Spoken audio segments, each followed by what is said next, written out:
അതിങ്ങനെയാണ്, നീ ഇവിടെ കടക്കുക ഇല്ല, നിന്നെ തടുപ്പാൻ കുരുടരും മുടന്തരും മതി എന്ന് പറഞ്ഞാൽ ദാവീദിനെ വെറും അങ്ങ് ഒന്നും അല്ലാത്ത രീതിയിലാക്കിയിട്ട് ശത്രു പറയാ, നിന്നെ തടയാൻ ഞങ്ങള് ആരും വേണ്ട, കുരുടരും. അതിന് ശത്രുവിന്റെ ഉദ്ദേശം എന്താണെന്നറിയാവോ? ഇവന്റെ മനസ്സിനെ മടുപ്പിക്കുക. കണ്ടോ, വലിയ യുദ്ധത്തിന്റെ എന്താ പറയാ, ഗോലിയാത്തിന്റെ തല വെട്ടി പാട്ടുപാടി ഇറങ്ങി വന്ന മനുഷ്യൻ, ആ മനുഷ്യനെ നോക്കിയിട്ട് ഒരു ശത്രു പറയുക, നിന്നെ തടുക്കാൻ ഞങ്ങളൊന്നും വേണ്ട, വെറും കുരുടരും വെറും മുടന്തരും എന്ന് പറഞ്ഞാൽ ഇത് കേൾക്കുമ്പോ ഇവൻ എന്ത് ചെയ്യണം? മനസ്സുമാണ്. പിശാചിന്റെ ഏറ്റവും വലിയ തന്ത്രമാണ് നിന്റെ മനസ്സിനെ ഡിസപ്പോയിന്റഡ് ആക്കുക. പക്ഷെ അടുത്ത പദം ഇങ്ങനെയാണ് അവിടെ പറയുന്നത്, എന്നിട്ടും ദാവീദ് സിയോൻ കോട്ട പിടിച്ചു.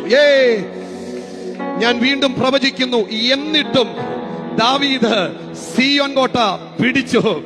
എന്നിട്ടും ദാവീദ്, പറ എന്നിട്ടും, വാ തുറന്നു പറ, എന്നിട്ടും ദാവീദ് സിയോൻ കോട്ട. ഈ ബൈബിളിൽ എന്നിട്ടും എങ്കിലും എന്നുള്ള പദമൊക്കെ വളരെ നമുക്ക് തോന്നും രണ്ടോ പദമാണെന്ന്, പക്ഷേ അതിന്റെ വ്യാപ്തി ഭയങ്കരമാണ്. അതുകൊണ്ട് അവിടെ എഴുതി എന്നിട്ടും ദാവീദ് സിയോൻ കോട്ട പിടിച്ചു എന്ന് പറഞ്ഞാൽ ദാവീദിനെ ഫിസിക്കലി അല്ല പിശാച് അവിടെ അറ്റാക്ക് ചെയ്യുന്നത്, മെന്റലിയാണ്.